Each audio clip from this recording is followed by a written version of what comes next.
Morning students. Last session we discussed the non-banking financial system and also we finished the mechanism and the techniques of credit creation of commercial bank, and also we finished the role of commercial bank and the economic development of a particular country.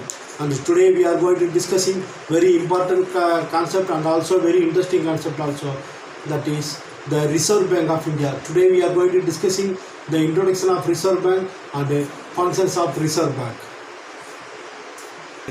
And today we are going to discussing the introduction part of central bank.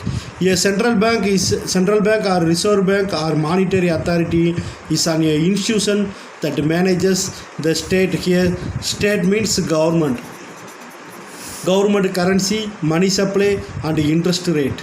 And the central banks also usually oversee the commercial banking system their respective countries. Central bank is controlling all the commercial bank in the particular country. Our Indian Reserve Bank of India or central bank was started in the year 1935 with the help of the Reserve Bank of India Act 1934, but is commenced on 1935. And the earlier the Reserve Bank of India was controlled by the shareholders, and after independence 1947 the RBI was nationalized 1st January 1949 in India. And next we will going to discussing the functions of Reserve Bank.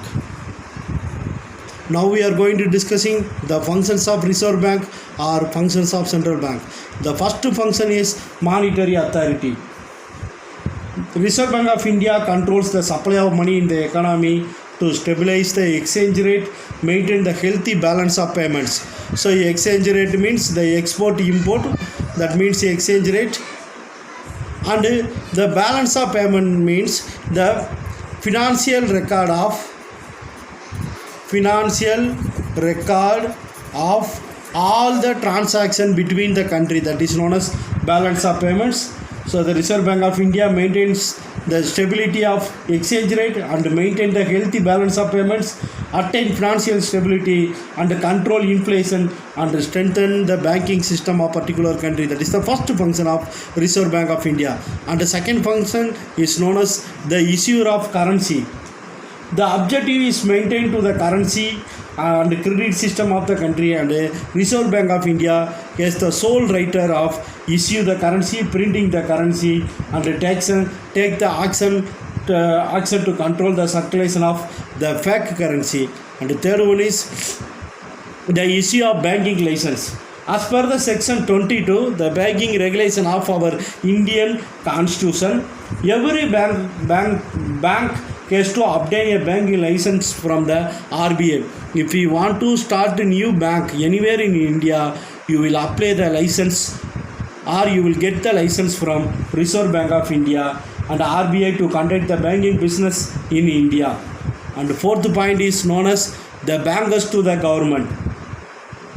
It acts as a bankers, both central and state government, to provide the short-term credit to both the government, like state government and central government. It manages all new issues of government loans, servicing the government and debt outstanding, and nutriting the market for government securities. And Reserve Bank of India advises the government on banking and financial subject. And the fifth point is known as Bankers Bank. The RBI is the bank of all the banks in India. It provides a loan to the commercial banks, accept the deposit from the commercial bank, and rediscount the bills of the bank. Rediscount the bills of the bank means if the commercial bank, they will keep some deposit in the Reserve Bank of India. Sometimes the commercial bank, they need emergency expenditure to meet the emergency expenditure. So the commercial banks, they will apply the Reserve Bank of India to redeposit or recollect the money from the Reserve Bank of India. And the sixth one is lender of last resort.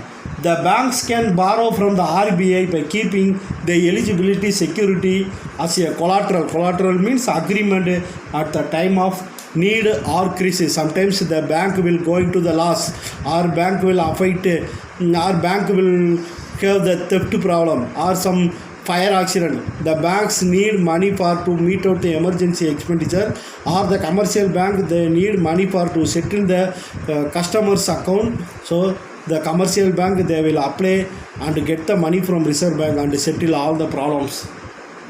And the seventh one is act as a clearing house. For settlement of banking transaction, the RBI manages 14 clearing houses. It facilitates the exchange of instruments and processing the payment instruction.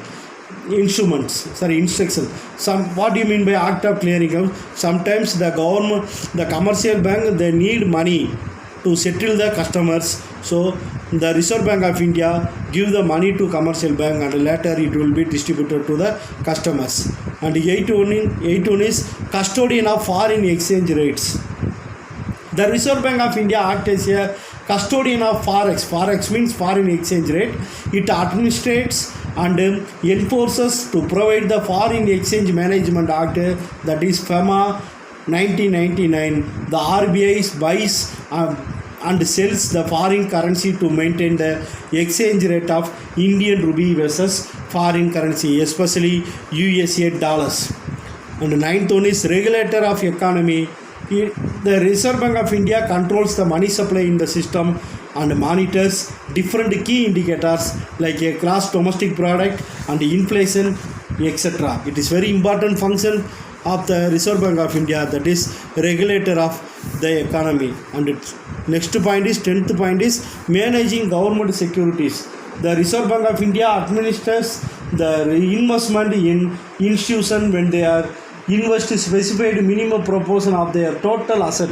For example, the government they have the assets and liability of government securities. The Reserve Bank of India interference and settle all the problem related to the government securities.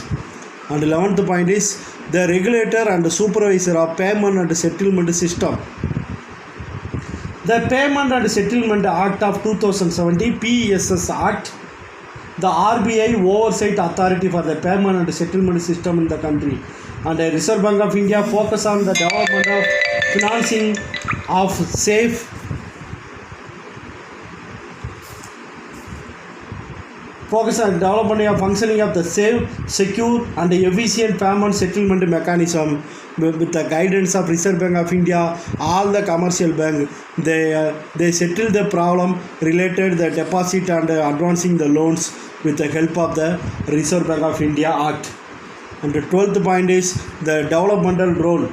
This role includes the development of the quality banking system in India and ensuring the credit available to the productive sector of the economy. The Reserve Bank of India to give the suitable guidance to the commercial bank to provide the loans and advances to improve the productivity of the particular country. It provides a wide range of promotional functions to support the national objectives to achieve the economic growth of a particular country. It also includes the establishing institution design and build the country's financial infrastructure. And the Reserve Bank of India helps in the expanding the access to affordable financial service and promoting the financial system of the country. And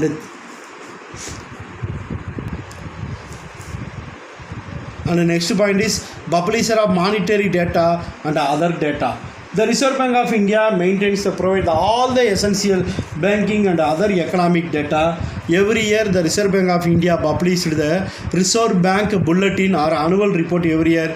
This bulletin related to all the economic survey, country's economic growth, banking activities, non-banking financial institution activities, government money supply, everything is included under the Reserve Bank of India Bulletin annual report every year. The RBI maintains and provides all essential banking and other economic data and formulating and critically evaluating the economic policies in India. And the Reserve Bank of India collates and publishes the data regularly. And the 14th point is exchange manager and controller. The Reserve Bank of India represents India as a member of the International Monetary Fund. most of the commercial banks are authorized dealers of RBI. So if you want to start any bank, you will get the permission from RBI. Without a license from the RBI, you cannot be able to start the commercial bank or non-banking financial institution in India. And the 15th point is the banking ombudsman scheme. The RBI introduced the Banking Ombudsman Scheme in 1995. Under the scheme, the complainants can file their complaints if in any form. For example, if you have any problem related to your deposit or related to your ATM transaction or related the bank misbehaving your fund, you will file the complaints against the commercial bank. The Reserve Bank of India immediately take the against your complaints. That is known as ombudsman against toward the awards and other decision of the banks. And the last point, but it's very important point, banking codes and standards boards of India. To measure the performance of all the commercial bank against the codes and standards, the Reserve Bank of India to give the codes and ranks for commercial bank according to their performance. That is known as banking codes and standards boards of India. Students, next class we will going to discuss another one important topic, that is the credit control measures. We have two credit control measures. One is quantitative or qualitative.